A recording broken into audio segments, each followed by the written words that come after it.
Yeah, this was the question that came in. You say that giant animals in the fossil record grew to be so large because they lived for a long time. The Bible says people lived for nearly 1,000 years before the flood. If that is so, could people grow to be over 5 meters tall? Now, 5 meters is about 16 feet 5 inches. So we're really talking about very, very large sizes here.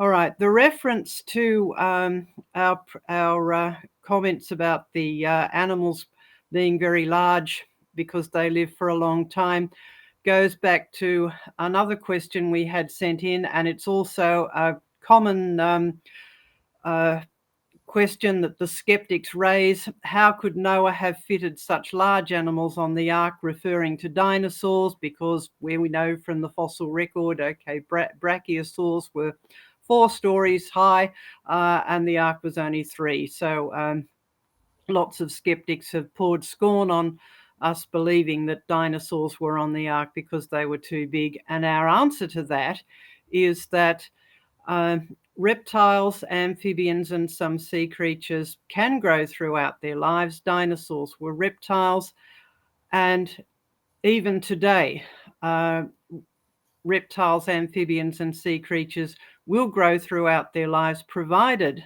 they have good nutrition, they live in a mild, uniform climate, and they are free of stress and disease. So, yes, we know from the fossil record dinosaurs were very, very large, but they started out their life small. They are hatched out of eggs. We know how big these are because we have fossil dinosaur eggs as well as fossil dinosaur adults. And so very long-lived animals could have grown very, very large in the pre-flood world because it was a particularly good environment and fairly mild and uniform. And we're not told how long animals lived in the pre-flood world. We're not given any specific numbers. We are given specific numbers about human lifespans. So that link between long lives of human beings and long lives of animals is a logical one. So fair enough. We are told how long people lived before the flood, and it was certainly different to how long people live now. So if you look at the our little chart here of lifespans, which are meticulously recorded in the Bible, very, very carefully, you'll see before the flood, lifespans bumped along around the 900 up to almost 1,000. Longest one there is Methuselah, of course, well known, 969. So yes, human beings did live for a very long time before the flood.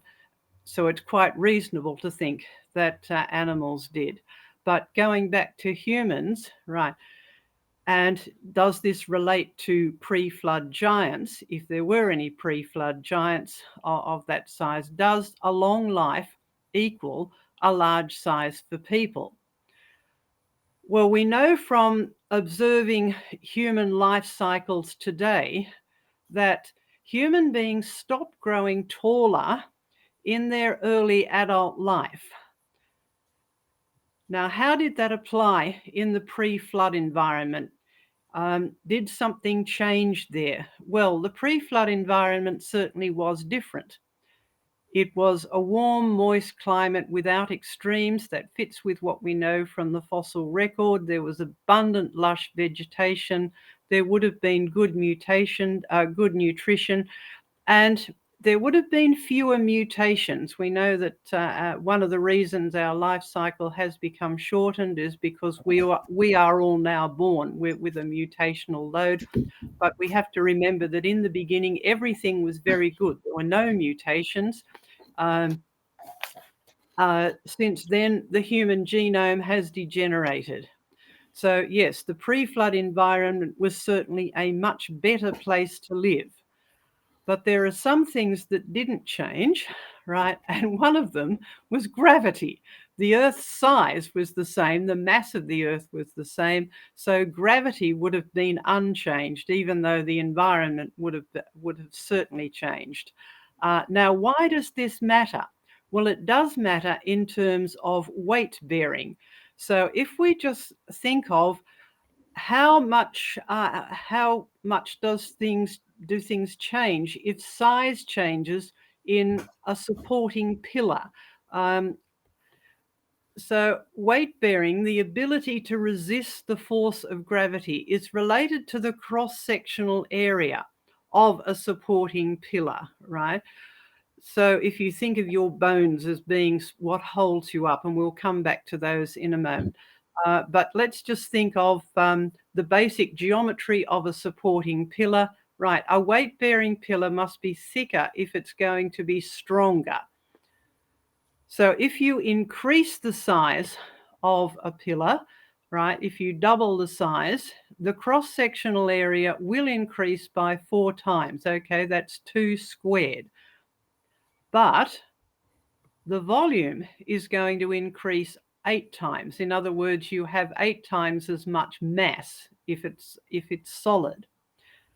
And this is why the proportions of the legs of animals does actually change between a small animal and a large animal. So if you look at the body proportions of a mouse compared to an animal, you can't just upscale a mouse to a creature that's the size of an animal and keep its legs in the same body proportions, right? Notice how tiny the mouse's legs are compared to its overall body proportions. Whereas elephants do have legs which are like pillars, right? Very, very thick and chunky. Now, if we look at wild animals there, people have pointed out that giraffes actually have quite thin legs for their size.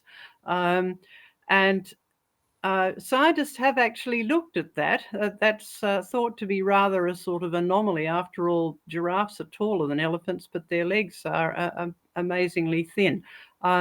That is because they actually have some extra help with their bones.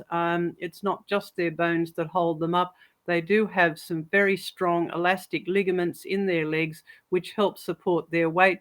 We've written about this in our fact file, so you can find some more details about that.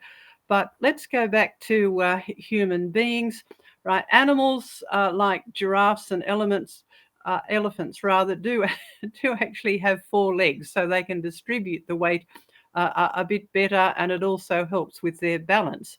But humans are vertical creatures, which means that our legs have to support our body weight.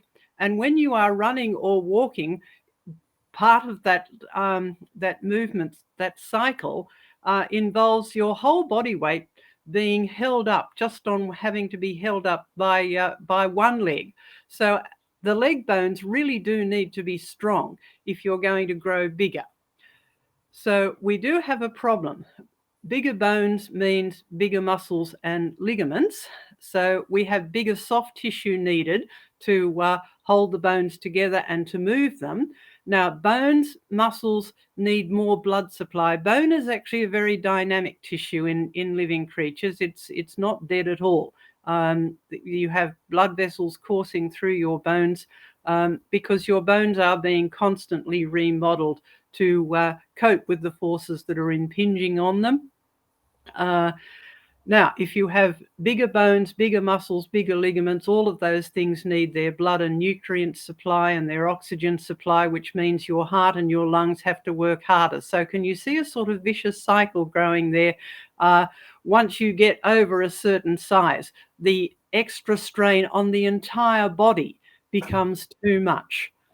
So for that reason, human beings are actually designed to stop growing taller as young adults, right? If you think of the growth cycle that you go through a growth spurt, a time of rapid growth during adolescence. So after you reach puberty and you begin the sequence of events that get you to reproductive maturity, you go through a growth spurt, a time of rapid growth, but then you stop. Now, in women, that usually stops during the teenage years. Some women just don't grow at all after they're about 15. A lot of women don't. Some men are still growing in their early 20s, but most have stopped. by the time they get to their very early 20s. By the time you get to the age of what's called physiological maturity, when all of the growth and maturation processes are complete, and I'm sorry to tell you that somewhere in the mid to late 20s, so we're all anyone older than that, I'm sorry, you're over the hill. But I'm talking about myself there as well. I'm well over the hill. But by the time you get to that age of physiological maturity, you are not going to grow any taller. And there is a good reason for that. Now, you may grow horizontally, um, depending on various other things, but height is definitely limited in the normal human growth cycle. It's a built-in function. So how is that done? Well, we need to look at how bones grow. So here is an X-ray of a knee showing you the bottom end of the thigh bone, the femur, and the top end of the tibia or the shin bone. And bones grow in length from growth centers, which are not at the very ends of the bones where they form the joint, but they're set back a little bit from that. So if you see a child's X-ray, and this can be a bit startling for parents who don't know about the biology of bone growth when they see a child's X-ray and they think, oh my goodness me, it's falling to pieces. No, it's not. Those translucent lines across the ends of the bones are actually where the bones are growing. And the reason that they are translucent to X-rays is that there is cartilage there. So the bone is still solid. But cartilage is not mineralized, so it doesn't show up on the X-rays. Bones show up on X-rays because they are mineralized because of the calcium mineral. So while you are growing, you have these growth centers which are just a little bit offset from the ends there, and they will add length to the bones. Now, the bones also grow in thickness from underneath the surface on the sides there, but to grow in length, that comes from these growth centers, which are just offset from the ends there.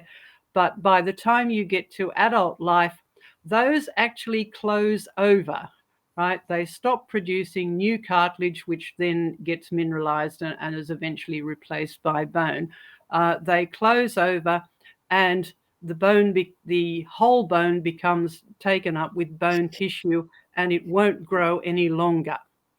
So if you look at an X-ray of an adult bone, the growth centers have closed over. In young adults, you can actually see a line where they used to be, but eventually the bone gets completely remodeled and it will not grow in length at all. And even the remnants of where that line was has been lost. So no matter how good the environment is now, no matter how long you live, how much exercise you get, humans are designed to stop growing in early adult life. And so maximum height for healthy human beings seems to be somewhere around 6 to 7 feet, maybe a bit higher than that. If you look at some of the sort of elite basketball players and that they can be over 7 feet and they can be well and truly healthy. These days, giants who are taller than that, it's usually because of some sort of hormonal problem or some sort of disease, which is a whole other issue we won't go into.